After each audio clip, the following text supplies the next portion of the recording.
Hi friends, అందరికీ నమస్కారం. టెలిపెక్ ఛానల్‌కి మళ్ళీ తిరిగి స్వాగతం. మనము లాస్ట్ వీడియోలో గనక చూసుకున్నట్టయితే ద్రుపద నగరానికి పాండవులు విచ్చేయడం గానీ, దాని తర్వాత ఆ యొక్క మత్స్యయంత్రాన్ని ఛేదించి అర్జునుడు ద్రౌపది దేవి యొక్క వరమాల తీసుకోవడం గానీ, దాని తర్వాత వీళ్ళకి మరియు కౌరవులకనదే ఉన్నారు గదా! మిగతా రాజకుమారులంతా వాళ్ళిద్దరికి అర్జునుడికి, భీముడికి మరియు ఆ రాజకుమారుల మధ్యలో జరిగిన యుద్ధం గురించి కానీ మనము చూసామనమాట.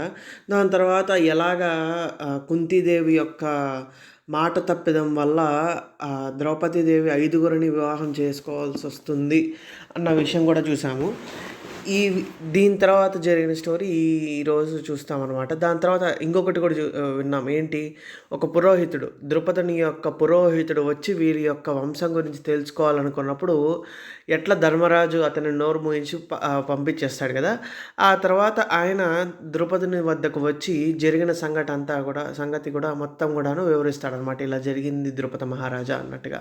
ఇది విన్నాక ద్రుపదుడు ఒకంత బాధపడతాడు. మరియు ఏం చేయాలి, నెక్స్ట్ ఏం చేయాలో అర్థం కాక ఉంటాడనమాట. వాళ్ళ గురించి తెలుసుకుంటే తప్ప ఈయన యొక్క ఆత్మసంతృప్తి కలగదనమాట. వాళ్ళ గురించి ఖచ్చితంగా తెలిస్తేనే ఎవరు అసలు, వాళ్ళు బ్రాహ్మణులా లేకపోతే క్షత్రియులా, వాళ్ళ కులము, వాళ్ళ ఇది ఏంటి, అసలు ఎలా గెలిచాడు అర్జునుడు అనేది. అంటే వాళ్ళకి అతను అర్జునుడని తెలీదనమాట. ఆయన అనుకుంటూ ఉంటాడు. సరే అని చెప్పేసి ఇంకా చేసేదేమీ లేక ద్రుపదుడు దృష్టద్యుమ్నుడికి ఆజ్ఞిస్తాడనమాట. ఏంటి అంటే, వారందరినీ గౌరవంగా ప్యాలెస్‌లోకి తీసుకురండి అని, అదే భవనంలోకి తీసుకురా అని చెప్పేసి దృష్టద్యుమ్నుడికి ఆజ్ఞిస్తాడనమాట. ఆ ఆజ్ఞ శిరసావహించి దృష్టద్యుమ్నుడు వీరింటికి వచ్చి, మనము అనుకున్నాం కదా! ఒక కుమారి ఇంట్లో ఉంటున్నారు అనేది. ఆ ఇంటికి వచ్చి వీళ్ళందరికీను వృత్తాంతం చెప్పి రమ్మన్నట్టుగా గౌరవార్థంగా తీసుకెళ్దామని చెప్తాడనమాట. వాళ్ళందరూ గూడాను అంగీకరిస్తారు. ఈ యొక్క ఐదుగురు పురుషులకి గాను ఒక రథము, మరియు వీళ్ళిద్దరూ ఉన్నారు కదా! ద్రౌపదీదేవి మరియు కుంతీదేవి, వాళ్ళిద్దరికీ గూడాను కొంచెం అందంగా ఉన్న ఒక రథాన్ని, రెండిటిని రెడీ చేసుంటారు. ఇలా 2 రథాల్లో 2 దీన్లలో వీళ్ళని ద్రుపదుని దగ్గరికి తీసుకెళ్తారనమాట. దాని తర్వాత ద్రుపదుని దగ్గరికి తీసుకొచ్చిన తర్వాత ద్రుపదుడు వాళ్ళందరూ ఫస్ట్ టైమ్ ఇంటికొచ్చారు కదా! అందుకని చెప్పేసి వాళ్ళందరికీను ఎన్నో బహుమానాలు ఇస్తారనమాట. ఆ ఐదుగురికి గాను. ఆ బహుమానాల్లో నుంచి కూడాను అన్నీ తీసుకోరు వీళ్ళు ఐదుగురు కూడాను. ఏవైతే క్షత్రియులు అన్న దీనికి గట్టిగా లింక్ అవుతాయో అవి మాత్రమే తీసుకుంటారనమాట. అంటే ఏంటి, ఆ యొక్క బహుమతులు సెలెక్ట్ చేసుకోవడంలోనే ఒక పాయింట్ లాగా తెలిసిపోతుందనమాట. ఏంటి అంటే, వాళ్ళు క్షత్రియ వంశానికి చెందిన వాళ్ళు అని. అంటే ఎలాగంటే ఒక్కొక్క క్యాస్ట్ వాళ్ళు కొన్ని సెలెక్టెడ్ ఐటెమ్స్ తీసుకున్నట్టుగా అంత తెలివిగా ఆలోచించి ద్రుపదుడు ఆ యొక్క బహుమతుల్ని అరేంజ్ చేసుంటాడనమాట. వీళ్ళు ఆ జన్మాంతం క్షత్రియులు కాబట్టి వీళ్ళకి ఏవైతే కావాలి అనిపించిందో అవి మాత్రమే తీసుకుంటారనమాట. ఎందుకు, పుట్టుకతో వచ్చింది కదా! అందుకు. అంటే వాళ్ళు పెరిగిన ఇది గాని అన్నీ దీనివల్ల, అంటే వాళ్ళ క్షత్రియ ధర్మం ప్రకారంగా తీసుకోవాల్సినటువన్నీ వీళ్ళు తీసుకుంటారు. అది చూడగానే అర్థమైపోతుంది ద్రౌపదునికి, ఓకే వీళ్ళు క్షత్రియ కులం వాళ్ళే అని. అయినా కూడాను ఎందుకు ఇట్లా డౌట్ పెట్టుకోవాలని చెప్పేసి డైరెక్ట్‌గా క్వెషన్ చేస్తాడనమాట. ఎవరు మీరు? ఏంటి? మీ గురించి తెలుసుకుంటే తప్ప నేను మీకు నా యొక్క కుమార్తెనిచ్చి వివాహం చేయలేను అన్నట్టుగా చెప్పేసరికి ధర్మరాజు దానికి ఆన్సర్ ఇస్తాడనమాట. ఓకే. మీకిప్పటికే తెలిసిపోయి ఉంటుంది. మేము తీసుకున్న బహుమతుల ప్రకారం నాకు అర్థమైంది. మీరు అందుకే ఈ యొక్క టెస్ట్ లాగా పెట్టారని. కానీ మేము తీసుకున్నాం. మీకు అర్థమై ఉంటది. అవును, మేము క్షత్రియ కులం వాళ్ళమే. మేము ఎవరో కాదు, పాండురాజు యొక్క కుమారులు అయిన ఆ పంచపాండవులు మేమే. నేను ధర్మరాజు, భీమార్జున, నకుల సహదేవులు అన్నట్టుగా తన యొక్క ఇంట్రడక్షన్ ఇస్తాడనమాట. ఆ ఇంట్రడక్షన్ ఇచ్చిన తర్వాత ద్రుపదుడికి ఒక్క నిమిషం అలా ఆశ్చర్యంతో అలా ఫ్రీజ్ అయిపోతాడు. ఎందుకు అంటే, ఆ పాండవుల కోసమే, అసలు పాండవుల్లో అర్జునుడి కోసమే అసలు ద్రుపదుడు వేచి ఉంటాడనమాట. ఏంటి, అర్జునుడికే ఇచ్చి ద్రౌపది దేవిని వివాహం చేయాలి అని. ఆ వేచి ఉండే టైంలోనే, అంటే ఆ టైం ఎక్కువ అయిపోయేసరికి ఎవరికో ఒకరికి వివాహం చేయాలన్నప్పుడు ఆ మత్స్యయంత్రము అవన్నీ ఆలోచించిన తర్వాత కూడాను ఎట్లైనా కూడా ఫైనల్ రిజల్ట్ ఏమో అర్జునుడికి అర్జునుడితో వివాహమే జరుగుతోంది అని దీంట్లో ఆ యొక్క విషయం అంతా కూడాను అర్థం చేసుకునే టైం ఆయన ఫ్రీజ్ అయిపోతారనమాట. సరే దాని తర్వాత ఆయన ఓకే. అయితే వివాహ కార్యక్రమం మొదలుపెడదాము. అర్జునుడికి ద్రౌపది దేవికి వివాహం చేద్దాం అన్నట్టుగా ఒక మాట అనేసరికి ధర్మరాజు చెప్తాడనమాట. అది కుదరదు అంటే ఒక చిన్న కండిషన్ లాగా అనమాట. ఏంటి అంటే అది కుదరదు కదా! నేను అగ్రజుడిని. నా యొక్క వివాహం జరగకుండా మా యొక్క అనుజుల యొక్క వివాహం జరగడం కరెక్ట్ కాదు గదా! అన్నట్టుగా ఒక చిన్న ధర్మ సందేహం లేవెత్తాడనమాట. అలా లేవెత్తిన వెంటనే ద్రుపదుడు ఆలోచించి సరే అయితే నా యొక్క కుమార్తెను నువ్వే వివాహం చేసుకో అన్నట్టుగా చెప్తాడనమాట. దానికి ధర్మరాజు లేదు లేదు అలా కుదరదు. దీనికి గాను మా మాత ఆల్రెడీ ఆర్డర్ ఇచ్చింది. ఏంటి అంటే ఏ యొక్క ఇంపార్టెంట్ వస్తువు గానీ ఏది దొరికినా గూడా మేము ఐదుగురము షేర్ చేసుకోవాలన్నట్టుగా చెప్పింది ఈక్వల్‌గా. అలానే ఈ రాజకుమార్తెను కూడా షేర్ చేసుకోవాలన్నట్టుగా చెప్పింది కాబట్టి ఆమె నోట్లో నుంచి ఎప్పుడూ కూడాను ఇట్లా తప్పులు వెలువడలేదు. కాబట్టి మేము ఐదుగురము ద్రౌపదీ దేవిని వివాహం ఆడుతున్నాము అన్నట్టుగా ఒకటి చెప్తాడనమాట. అది వినగానే ద్రుపదుడికి ఫ్యూజ్ ఎగిరిపోతుంది. అయినా కూడా ఏంటి ఆయన ఒకంతకు మామూలుగా అంటే ఒక నిమిషం ఆలోచించి అడుగుతాడు. ఏంటి ఇది ధర్మం కాదు కదా! ధర్మ మార్గం కాదు. ఇలా ఒక పత్ని ఐదుగురు పతుల్ని చేసుకోవడం అనేది ధర్మ మార్గం కాదు కదా! నీవు ధర్మ మార్గం దాటి ఎప్పుడూ ప్రవర్తించవు. అట్లాంటిది నువ్వు ఎలాగ ఇలా చెప్తున్నావు అన్నట్టుగా క్వెషన్ చేస్తాడనమాట ద్రుపద మహారాజు. కానీ ఆయన ఏం చెప్తాడనమాట అంటే ఇది ధర్మ మార్గమే, ఇది ప్రాబ్లమ్ లేదన్నట్టుగా ధర్మరాజు చెప్తాడనమాట. అయినా కూడా దానికి ఆయన కాంప్రమైజ్ అవ్వడు ద్రుపదుడు. ఏం చేద్దామన్న టైంలో వ్యాస మహర్షి వస్తాడనమాట అక్కడికి. ఆ వ్యాస మహర్షి వచ్చిన వెంటనే ఆయనకి చేయాల్సిన మర్యాదలు, గౌరవ మర్యాదలన్నీ కూడాను చేస్తారు. సరే ఓకే. గౌరవ మర్యాదలు అయిన తర్వాత వ్యాస మహర్షిని ఈ యొక్క విషయం గురించి అడుగుతాడనమాట. అడిగిన వెంటనే వ్యాస మహర్షి చెప్తాడు. అవును కరెక్టే. వీళ్ళిద్దరు కూడా ధర్మాత్ములే. ఎవరు ధర్మరాజు గానీ, కుంతిదేవి గానీ ధర్మాత్ములే. కుంతిదేవి నోట ఎప్పుడూ కూడాను తప్పుదమ్ము వెలువడలేదు. కాబట్టి ఖచ్చితంగా కూడాను ఈ ఐదుగురిని ద్రౌపది దేవి వివాహం ఆడాలి.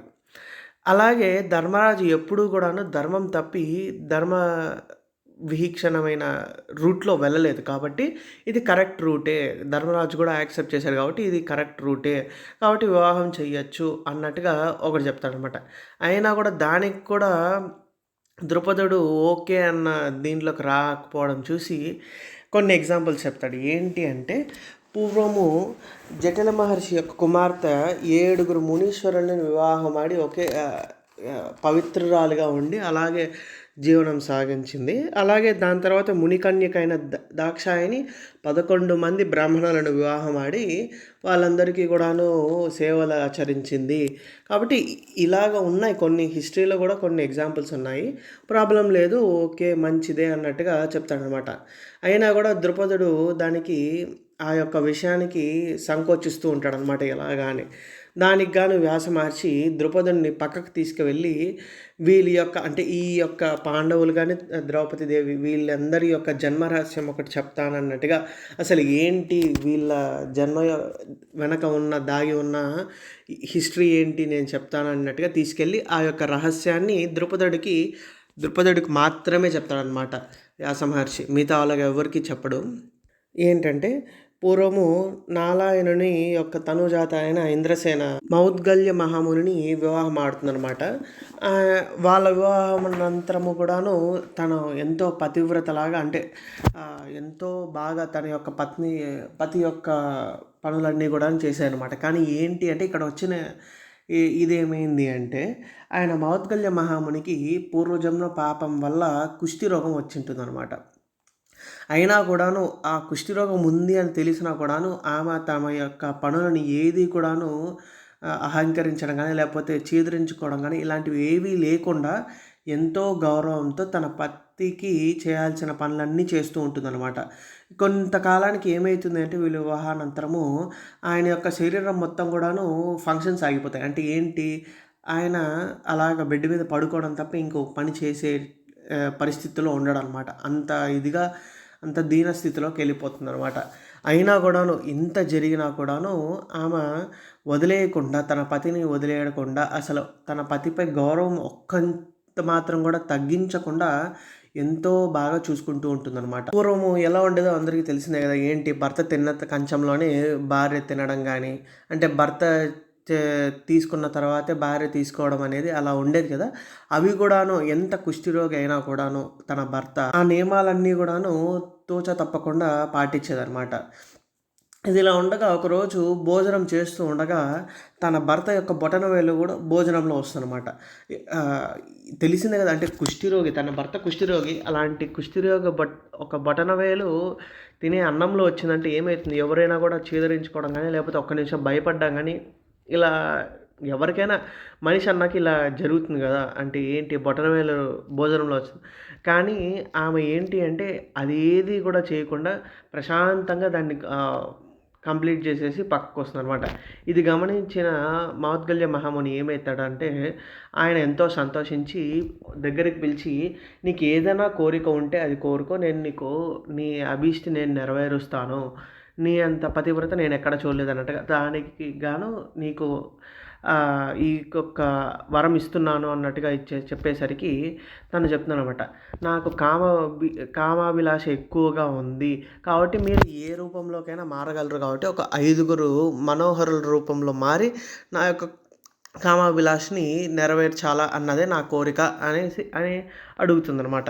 దానికి గాను మౌద్గల్య మహాముని ఓకే అని చెప్పేసి ఆయన యొక్క పవర్ చూసేసి 5గురు అందమైన సుందరీమణులుగా మారి ఆమెతో ఎన్నో నగరాలుగా తిరగడం గానీ, మొత్తం వరల్డ్ అంతా తిరిగి ఆమె యొక్క అలా జీవనం సాగిస్తూ ఉండగా కొన్ని రోజులకి ఆయన పరమాత్మలో అలా కలిసిపోతాడనమాట. అంటే ఏంటి ఆయన మరణిస్తాడనమాట.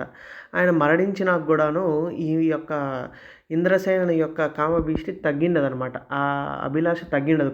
ఇంచుమంతైనా గూడాను సంతృప్తి పడిండదనమాట.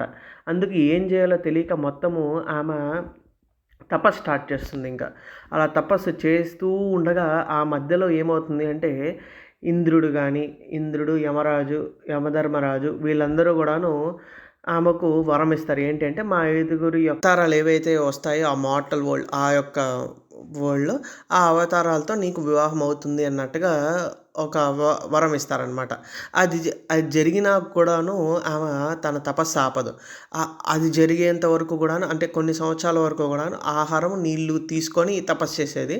దాని తర్వాత ఏదీ లేకుండా అంటే ఏంటి ఉపవాసం చేస్తూ తన తపస్సు స్టార్ట్ చేస్తుందనమాట.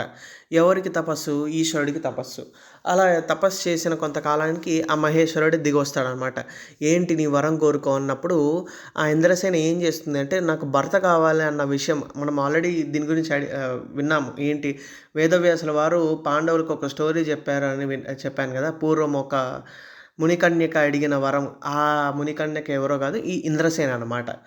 ఇంద్రసేన 5 సార్లు అడిగేసరికి సరే అని చెప్పేసి ఈశ్వరుడు వెంటనే నీకు వచ్చే జన్మలోనే 5గురు భర్తలు వస్తారన్నట్టుగా వరం ఇస్తాడు.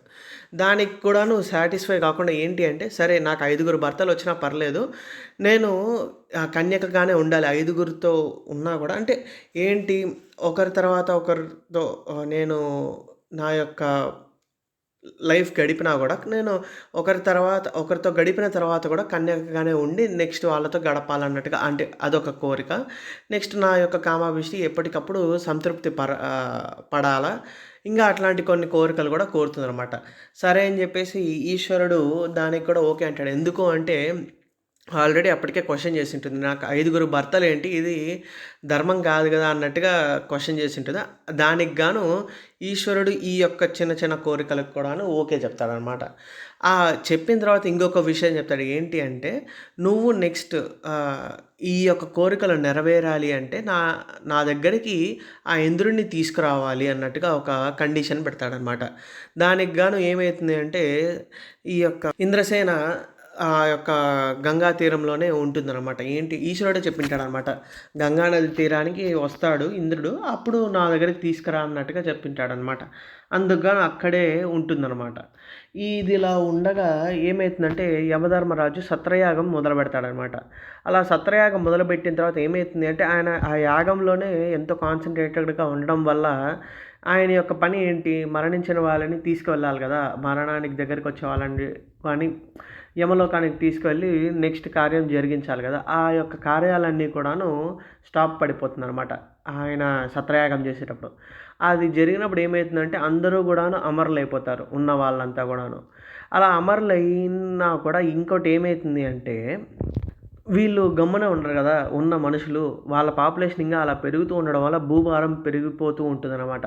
దీన్ని గమనించిన ఇంద్రాది మహాదేవతలందరూ కూడాను బ్రహ్మదేవుడి దగ్గరికి వెళ్ళి, ఏంటిది ఇలా జరగడం తప్పు కదా, మాకు వాళ్ళకి ఇంకా తేడా ఏముంది, వాళ్ళు అమరులు అయిపోతే అన్నట్టుగా క్వశ్చన్ చేసేసరికి బ్రహ్మదేవుడు అంటాడు, మీరేమీ భయపడక్కర్లేదు, ఓన్లీ సత్రయాగం ముగించే వరకే మీరు వెయిట్ చేయాలి, దాని తర్వాత ఆయన యొక్క పనులు ఆయన చేస్తూ ఉంటాడు.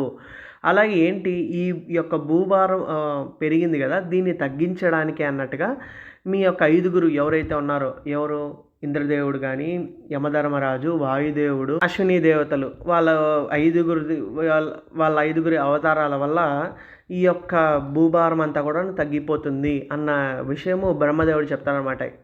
ఏంటి అంటే అప్పుడే ఈ యొక్క మహాభారతానికి సన్నద్ధం జరిగిపోయింది, అంటే వాళ్ళ పూర్వజన్మలోనే జరిగిపోయింది అన్న విషయము ఇక్కడ మనకి చెప్తున్నారనమాట.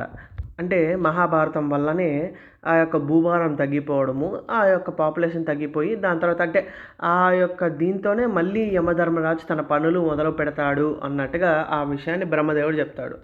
సరే, అది విన్న తర్వాత వాళ్ళందరూ కూడాను స్వకీయ ప్రదేశాలకు వెళ్ళిపోదామని నిశ్చయించుకొని వెళ్ళిపోతూ ఉంటారు.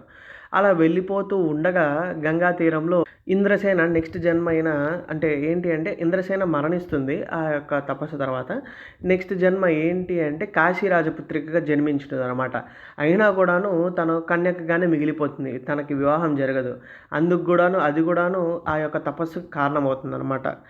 అంటే నేను ఈ యొక్క చిన్న కథ మర్చిపోయాను మధ్యలో, కథ కాదు అది ఒక చిన్న పాయింట్ అనమాట. ఓకే, అంటే ఇంద్రసేన నెక్స్ట్ జన్మ అంటే ఏంటి, అక్కడ మౌద్గల్య మహాముని మరణించిన తర్వాత ఇంద్రసేన కూడా మరణిస్తుంది. దాని తర్వాత నెక్స్ట్ జన్మలో కాశీరాజపుత్రికగా పుట్టుంటుంది అనమాట. ఆ పుట్టిన తర్వాత కూడా ఏంటి అంటే ఆమెకు వివాహం జరగదు, కన్యకగా మిగిలిపోతుంది, కామభీష్ట అలానే ఉండిపోతుంది. కాబట్టి ఆమె ఆ యొక్క తపస్సు చేస్తుంది అనమాట. ఉన్న తపస్సు అంతా కూడా అందుకు చేస్తుంది, ఈశ్వరుడిని తపస్సు. ఓకే, ఆమె అక్కడ గంగా తీరంలో వెయిట్ చేస్తూ ఉంటుంది అనమాట, కాశీరాజు తనయ్యగా.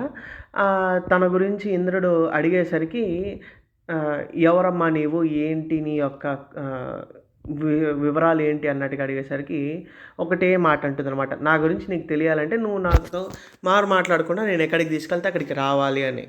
సరే అని ఇంద్రుడు ఆమె యొక్క వెంట వెళ్తూ ఉంటాడనమాట. అలా వెళ్తూ ఉండగా ఒక హిమాయత్ పర్వతం దగ్గరికి వచ్చిన తర్వాత అక్కడ ఒక గుహ దగ్గరికి తీసుకెళ్తుందనమాట. అక్కడ గుహలో ఒక కప్పులు ఉంటారు, వాళ్ళు వాళ్ళ పని చేసుకుంటూ ఉంటారనమాట. అంటే వాళ్ళు వాళ్ళ యొక్క వ్యవహారంలో ఉంటారు. అలా ఉండగా వీళ్ళిద్దరూ మధ్యలో, అంటే మెయిన్గా ఇంద్రుడే ముందరకు వచ్చేస్తాడు. ఆ ఇంద్రుడిని గమనించి కూడాను గమనించలేదని చెప్పేసి ఆ పురుషుడు గమనించకుండాను వాళ్ళ వ్యవహారం వాళ్ళు చేసుకుంటూ ఉంటారు.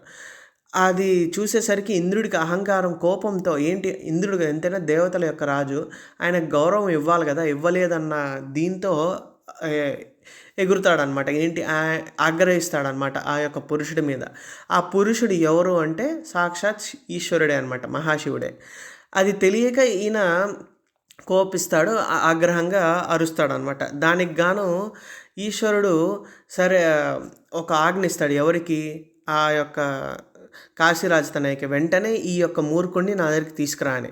కాశీరాజు తనయ్య జస్ట్ అలా చెయ్యి టచ్ చేస్తుంది అంటే ఎవరిని, ఇంద్రుడిని. ఇంద్రుడు కుప్పగొలిపోతాడు. అప్పుడు నవ్వి ఆ పురుషుడు చెప్తాడనమాట, నీ యొక్క బలము నేను టెస్ట్ చేద్దామని ఇక్కడికి రప్పించాను, కానీ నువ్వేంటి ఇంత వీక్గా ఉన్నావు అన్నట్టు చెప్తాడనమాట. సరే, నువ్వు చేసిన తప్పిదంగాను ఆ యొక్క హిమవత్ పర్వతాన్ని నువ్వు ఇక్కడికి తీసుకురావాలన్నట్టుగా ఒక ఆజ్ఞ ఇస్తాడనమాట. దానికి గాను ఇంద్రుడు ఆ యొక్క పర్వతం దగ్గరికి వెళ్ళేసరికి అక్కడ ఇంకొక నలుగురు పురుషులు ఉంటారనమాట. ఎవరు సేమ్ ఇంద్రుడిలాగే కనిపిస్తూ ఉంటాడనమాట. ఇది చూసి ఇంద్రుడు భయపడిపోతాడు, ఏంటి 5గురు నాలాగా ఇంకా 4గురు ఉన్నారు, ఎవరు అసలు, ఏంటి ఏం జరుగుతోంది అన్న దీంట్లో భయపడిపోతాడు. అంటే ఏంది, మనకు తెలిసిందే ఫస్ట్ నుంచి మన హిస్టరీలో ఎప్పుడు చూసుకున్నా కూడా ఇంద్రుడు తన రాజ్యం కానీ తన సింహాసనం కానీ చాలా ఎక్కువగా కాపాడుకునేవాడు అనమాట. ఇలా 4గురు కాంపిటీషన్కి వచ్చేసరికి ఇంద్రుడికి భయమేస్తుంది. దానికి గాను మహాశివుడి దగ్గరికి వెళ్ళి ఏంటి అన్న విషయం కనుక్కుంటే మీ 5గురు నెక్స్ట్ జన్మలో మానవులుగా రావాలి అంటే చేసిన తప్పిదంకి గాను మానవులుగా జన్మించాలా అనేసరికి ఇంద్రుడు చెప్తాడనమాట. నేను ఇంకొక బాడీని సృష్టిస్తాను. ఆ బాడీ డబుల్ మానవలోకంలో జన్మిస్తుంది. ఇంతైనా కూడా నా పనులు నేను చేయాలి కదా అనేసరికి ఈశ్వరుడు కూడా ఓకే అంటాడనమాట. సరే అని చెప్పేసరికి ఆ ఐదుగురు పురుషులందరూ కూడాను మానవులుగా జన్మించడానికి వెళ్తారనమాట. ఏంటి ఇక్కడ చెప్పేది ఏంటంటే ఆ 5గురే పాండవులు అన్నట్టుగా ఒక చిన్న హింట్ లాగా అనమాట. వాళ్ళ 5గురు కూడాను ద్రౌపది దేవిని వివాహం ఆడాలి అంటే ఈ యొక్క హిస్టరీకి పడిన ఫౌండేషన్ అది అన్నట్టుగా ఈ విషయం అంతటి కూడాను ద్రుపదుడికి వివరిస్తాడనమాట విశ్వామిత్రుల వారు. ఈ విషయానికి కూడాను ద్రుపదుడు కాంప్రమైజ్ కాకపోయేసరికి ఇంకొకటి కూడా చెప్తాడనమాట. పూర్వము నితంతు రాజర్షికి 5గురు కుమారులు శాల్యేయుడు, సూరసేనుడు, శృతసేనుడు, బిందుసారుడు, అతిసారుడు. ఈ యొక్క 5గురు కుమారులు కూడాను ఎంతో అన్యోన్యంగా ఎంతో బాగా ఉండేవాళ్ళు అనమాట. వీళ్ళ 5గురికి కూడాను ఒకతే భార్య. ఎవరు అంటే ఔసీన్ రాజతనయ అజిత అనమాట. ఈ యొక్క అజితనే వీళ్ళ 5గురు కూడాను వివాహం ఆడుంటారు. ఆమె ఎంతో పాతివ్రత్యంతో వీళ్ళ 5గురికి కూడాను ఆమె తన యొక్క పనులన్నీ కూడా చేసేది. ఇంకా ఏంటి అంటే ఆమెకు వరప్రభావం వల్ల తన కన్యకత్వంని కూడా కోల్పోకుండా ఈ 5గురితో ఉండేది అనే దీనిని కూడాను ఒకసారి వ్యాసుల వారు ద్రుపదుడికి గుర్తు చేస్తారన్నమాట. సరే ఇన్ని విషయాలు తెలుసుకున్న తర్వాత ద్రుపదుడు అంగీకరిస్తాడు వీళ్ళ యొక్క వివాహానికి. దీనికి గాను వివాహ సన్నాహాలు స్టార్ట్ అవుతాయి అన్నమాట. వేదవ్యాసుల వారు ఇక్కడ పాండవులు వీళ్ళందరూ ఉన్న చోటికి వచ్చి వివాహం జరిపించడం మంచిది ఈరోజే అంటే ఆ వేళనే జరిపించడం మంచిది, ఎందుకంటే ముహూర్తం బాగుంది అని చెప్పేసి ధర్మరాజుకు చెప్తాడనమాట. అక్కడి నుంచి ఇంకా ద్రుపద మహారాజు తన భవంతి నుంచి ఈశాన్య ప్రదేశంలో వివాహ మండపాన్ని నిర్మింపజేస్తాడు. అలాగే మొత్తం మనకు తెలిసిందే కదా వివాహం అంటే, రాజకుమారి యొక్క వివాహం అంటే ఎలా జరుగుతుంది, అందరూ తన యొక్క ద్రుపదనందరి యొక్క రిలేటివ్స్ అందరూ రావడం కానీ అన్నీ కూడాను జరుగుతాయన్నమాట. అలా జరుగుతూ ఉండగా మనకు తెలిసిందే ఏంటి, పాండవులు దౌమ్య మహర్షిని పురోహితునిగా స్వీకరించారు కదా, అందుకు దౌమ్య మహర్షి వచ్చి వారి యొక్క వివాహాన్ని ఆయనే చూసుకుంటూ ఉంటాడనమాట. అలాగ జరిగినప్పుడు ఒక్కొక్కరితో కూడాను వివాహం స్టార్ట్ అవుతుందన్నమాట. అలాగా తను ఒక్కొక్క వివాహం తర్వాత కూడాను కన్యకత్వం పోగొట్టుకోకుండాను 5గురిని కూడాను ద్రౌపది దేవి వివాహం చేసుకుంటుందన్నమాట. దీంతో మన వీడియో కంప్లీట్ అయింది. Thank you for being me with till the last of the video. Please like, comment, share my video. Please subscribe to my channel Tale Epic. Thank you. See you in the next video.